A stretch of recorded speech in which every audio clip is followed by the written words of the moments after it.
जनगणना, उसमें 1.5-2 साल लगेगा, फिर डिलिमिटेशन कमीशन बनेगा, फिर होते होते 34 का चुनाव बीत जाएगा, फिर 39 में हो सकता है इसको लागू किया जा सके। तो ये वो झुंझुना है जो सरकार ने खूब गाजे बाजे के साथ इस देश की महिलाओं के हाथ में रख दिया है, और कहीं पर यह बहुत बड़ी गलती कर दी कि महिलाओं की जो कंबाइंड इंटेलिजेंस है, जो उनकी सामूहिक समझ है, उसको बहुत कम आंका। सरकार ये भूल गई कि देश की आधी आबादी घर भी चलाती है, सत्ता भी चला सकती है, काम भी करती है, और वो इंटेलिजेंट है।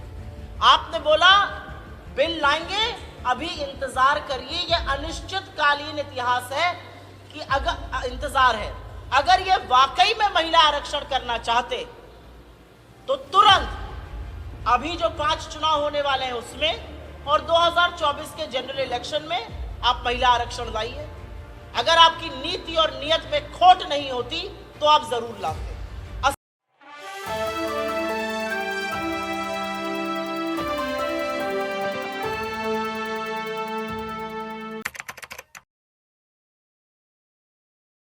आपके हाथ में कौर भी दे दिया, और जब इस देश की आधी आबादी कौर को मुंह तक लाई, निवाला मुंह तक लाई, तो उससे कहा गया रुक जाओ, अभी इंतजार करो। आप लोग लखनऊ से हैं तो आप कानपुर के ठग्गू के लड्डू के बारे में तो जरूर जानते होंगे, और उनकी जो पंचलाइन है, ऐसा कोई सगा नहीं जिसको हमने ठगा नहीं। भारतीय जनता पार्टी की सरकार ने एक तरह से उसी को आत्मसात किया है। यह ऐतिहासिक क्षण था, और असलियत बताऊं आपको, जब पता चला कि महिला आरक्षण बिल पास होने वाला है तो सब लोग प्रफुल्लित हुए। हमें लगा हाँ, हम ओरिजिनल शिल्पकार हैं इस बिल के, लेकिन अगर सरकार इसको ला रही है अच्छी बात है। देश की आधी आबादी पिछले 27-28 साल से ये लंबी लड़ाई लड़ रही थी, और अब ये क्रियान्वित होगा, अब ये असलियत बनेगा। लेकिन आज देश की आधी आबादी अपने आप को ठगा महसूस कर रही है, क्योंकि सरकार ने ये बिल लाई, हम सब ने साथ मिलकर इस ऐतिहासिक बिल को पास भी किया, लेकिन असलियत यह है कि जो 2 कंडीशन सरकार ने इस बिल पर लगाई, उससे महिलाओं का जो इंतजार है महिला आरक्षण का, वो अभी बढ़ा रहेगा। अभी किसी को नहीं पता वो कब लागू होगा, और अगर सरकार के गृह मंत्री को सुनिए तो 2029 तक होगा। अगर सरकार के बाकी मंत्रियों और उनके सांसदों की बात जो संसद में कहीं सुनी जाए तो ये 2039 से पहले, 2039 से पहले लागू होने वाला नहीं है। और मैं अपने आप से नहीं बोल रही, इनके सांसदों ने आर्टिकल 82 और आर्टिकल 81(3) का हवाला दिया है। वो दोनों आर्टिकल ये कहते हैं, इसका संशोधन भी हुआ है, 84th अमेंडमेंट हुआ है। वो दोनों आर्टिकल साफ तौर से ये कहते हैं कि 2026 तक जो परिसीमन फ्रीज किया गया है, वो अगला परिसीमन तब होगा जब उसके बाद की जनगणना हो जाएगी। उसके बाद की जनगणना मतलब 2031 की जनगणना, उसमें 1.5-2 साल लगेगा, फिर डिलिमिटेशन कमीशन बनेगा, फिर होते होते 34 का चुनाव बीत जाएगा, फिर 39 में हो सकता है इसको लागू किया जा सके। तो ये वो झुंझुना है जो सरकार ने खूब गाजे बाजे के साथ इस देश की महिलाओं के हाथ में रख दिया है, और कहीं पर यह बहुत बड़ी गलती कर दी कि महिलाओं की जो कंबाइंड इंटेलिजेंस है, जो उनकी सामूहिक समझ है, उसको बहुत कम आंका। सरकार ये भूल गई कि देश की आधी आबादी घर भी चलाती है, सत्ता भी चला सकती है, काम भी करती है, और वो इंटेलिजेंट है। आपने बोला बिल लाएंगे, अभी इंतजार करिए, ये अनिश्चितकालीन इतिहास है कि अगर इंतजार है, अगर ये वाकई में महिला आरक्षण करना चाहते तो तुरंत अभी जो 5 चुनाव होने वाले हैं उसमें और 2024 के जनरल इलेक्शन में आप महिला आरक्षण लाइए। अगर आपकी नीति और नियत में खोट नहीं होती तो आप जरूर लाते। असलियत यह है कि राज्यों में अपनी हार देखकर, आगामी चुनावों में हार देखकर, नैरेटिव हाथ से फिसलता देखकर, अडानी के महाघोटाले देखकर कुछ करना जरूरी था, और कुछ करने के चक्कर में महिला आरक्षण का बिल ले आए। ये कहां से शुरू हुआ मैं इसको आपको बता देती हूँ। अडानी का महाघोटाला सामने आया, इंडिया की बैठक थी मुंबई में, राहुल गांधी जी ने वहां पर प्रेस कॉन्फ्रेंस करी, तुरंत एक शगुफा छोड़ा गया कि भारत का इंडिया का नाम बदला जाएगा। फिर इतना आक्रोश हुआ, लोगों ने कहा मां को इंडिया बुलाओ या भारत बुलाओ या हिंदुस्तान बुलाओ या सरजमी बुलाओ या वतन बुलाओ, सब एक है। तो बेचारे पीछे हो गए। फिर क्या था, आनन फानन में महिला आरक्षण बिल लाएंगे, उस पर कोई चर्चा नहीं। ये बिल स्टैंडिंग कमेटी नहीं भेजा गया, ये सेलेक्ट कमेटी नहीं भेजा गया, और ये बिल जो है ऐसे ही इंट्रोड्यूस कर दिया गया, जिसका नतीजा है कि इस बिल के लिए महिलाएं अभी अनिश्चितकालीन इंतजार करेंगी। और इसकी एक और भी बहुत बड़ी त्रुटि यह है कि आज वक्त की मांग है, आज लोगों की मांग है, आज जनता की मांग है कि जातिगत जनगणना हो।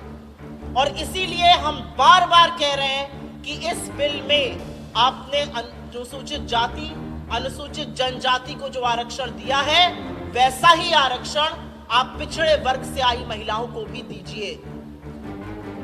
इस देश में जितनी आबादी उतना हक, अगर ये बात की जाएगी तो ये जरूर पूछा जाएगा कि उन लोगों को इसका फायदा क्यों नहीं मिल रहा है। 2011 की जातिगत जनगणना हुई है, आप उसका आंकड़ा तुरंत साझा करिए देश के साथ। जातिगत जनगणना की मांग इस देश के कोने कोने से हो रही है, वो कीजिए।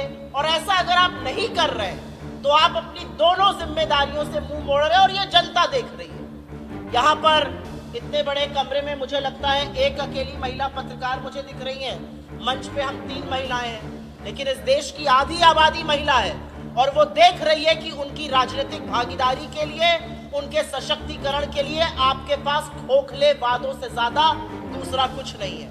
ओबीसी की महिलाएं देख रही हैं कि पिछड़े वर्ग के लिए आपके मन में जरा सी संवेदनशीलता। गांधी जी ने एक आंकड़ा दिया पार्लियामेंट में, इस देश के सर्वोच्च पद पर बैठे हुए आईएएस ऑफिसर्स 90 हैं, 90 secretaries in the government of India, और उसमें से मात्र 3 पिछड़े वर्ग से आते हैं। लोगों की सुनिए तो पिछड़े वर्ग की आबादी शायद 51% से ज्यादा है। और जैसा कि उनका कहना है, अगर पैर में चोट लगी है, हड्डी टूटी है कि नहीं टूटी है, उसका पता आपको एक्सरे कराकर चलेगा। और जातिगत जनगणना वही एक्सरे है जो सरकार कराने से चूक रही है। मैं एक बात और कहूंगी, और ये बात यहां पर कहनी जरूरी है, हमने इस बिल को समर्थित किया, पूरा बिना शर्त के समर्थन दिया, और इसलिए दिया क्योंकि आधी आबादी की इस लड़ाई में सबसे आगे कांग्रेस पार्टी खड़ी है। और मैं लोगों की जानकारी के लिए आपके माध्यम से बता दूं, आज कहने वाले कुछ भी कहें, आज कहने वाले बड़ी बड़ी तस्वीरें लगाएं, आज कहने वाले गाजे बाजे के साथ महिला सशक्तिकरण की बात करें, लेकिन भारतीय जनता पार्टी के 4 नेताओं ने 1989 में जब राजीव गांधी जी महिला आरक्षण पंचायती राज में हो इसका बिल लेकर आए, तो लोकसभा में वो पारित हुआ, राज्यसभा में 7 वोटों से गिर गया। और उन 7 वोटों में से उस बिल को गिराने वाले 4 वोट लाल कृष्ण आडवाणी जी के, अटल बिहारी वाजपेयी जी के, जसवंत सिंह जी के और राम जेठमलानी जी के थे। तो महिला विरोध से महिला आरक्षण तक ये आए, अच्छा सफर इन्होंने तय किया, लेकिन अब मन का खोट निकालें, नियत का खोट निकालें और इसको तुरंत दें, महिलाओं के हाथ में झुंझुना देकर उनकी तौहीन न करें।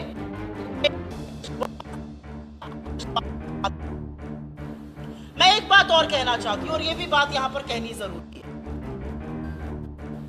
कांग्रेस ने समर्थन किया इस बिल का, भारतीय जनता पार्टी कहती है उनकी बहुत सारी महिला सांसद हैं, सही भी है, कुछ लोगों ने वहां पर खड़े होकर फोटो भी खिंचाई। उन महिला सांसदों में से कुछ नेत्रियां मंत्री भी हैं। लेकिन उत्तर प्रदेश में जब भयावह कांड हाथरस का होता है तो ये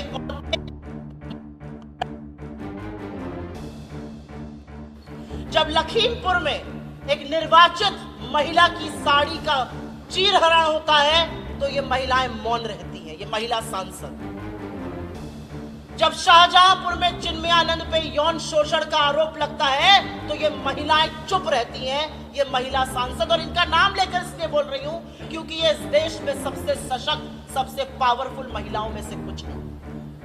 ये महिलाएं तब चुप रहती है जब सदन से 500 मीटर की दूरी पर इस देश की सबसे होनहार बेटियां, जिन्होंने इस देश का मान बढ़ाया, जिन्होंने तिरंगा लहराया, उनको बूटों के तले रौंदा जाता है, वो यौन शोषण का आरोप लगाती है। ये महिलाएं चुप रहती हैं। ये महिलाएं मणिपुर के उस भयावह हैवानियत के बाद चुप रहती हैं, तो इनका सदन में बने रहने का मतलब क्या है?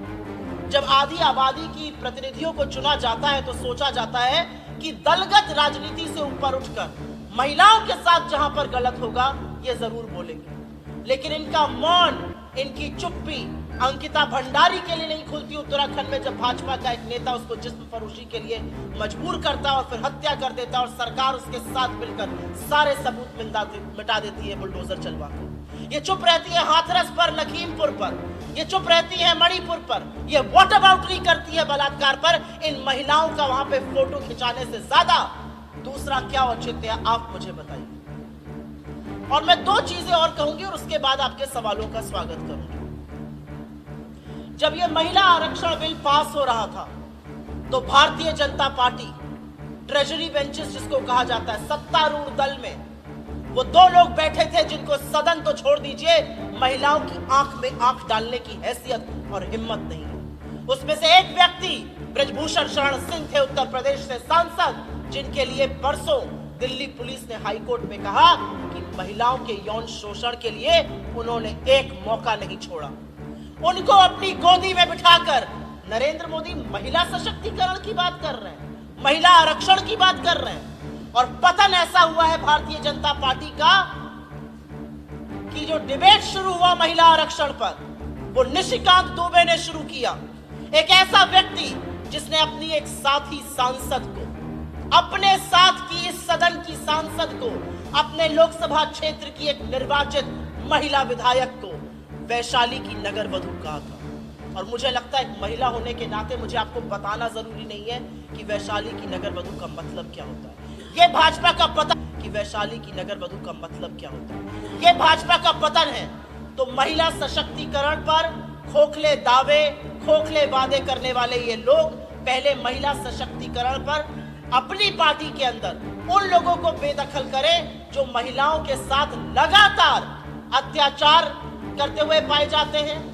मैं आशा करती हूं कि आने वाली महिला सांसदें जब कभी भी आएंगी इस आरक्षण के चलते, वो इन महिला सांसदों की तरह सत्ता की लोलुपता में, सत्ता के सुख में मुंह बंद नहीं करके बैठेंगी, मुंह फेर कर नहीं बैठेंगी, आंखों पर पट्टी नहीं बांधेंगी, बल्कि वाकई में महिला सुरक्षा की, महिला सम्मान की, महिला सशक्तिकरण की बात करेंगी।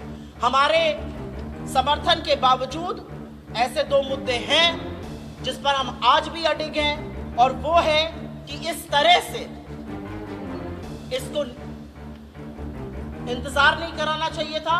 और दूसरा, ओबीसी आरक्षण पर जातिगत जनगणना की मांग उत्तर प्रदेश से लेकर बिहार, तमिलनाडु, राजस्थान, तमाम जगहों से, तेलंगाना, ऐसी कोई जगह नहीं है, मध्य प्रदेश तक जहां से ये मांग आ रही है। सरकार को ये मांग पर त्वरित कार्रवाई करनी चाहिए। कार्रवाई ना करना दिखाता है कि सरकार इसके बारे में बिल्कुल भी सीरियस नहीं है। बहुत धन्यवाद, आपके सवालों का स्वागत है। एक एक करके बात करेंगे।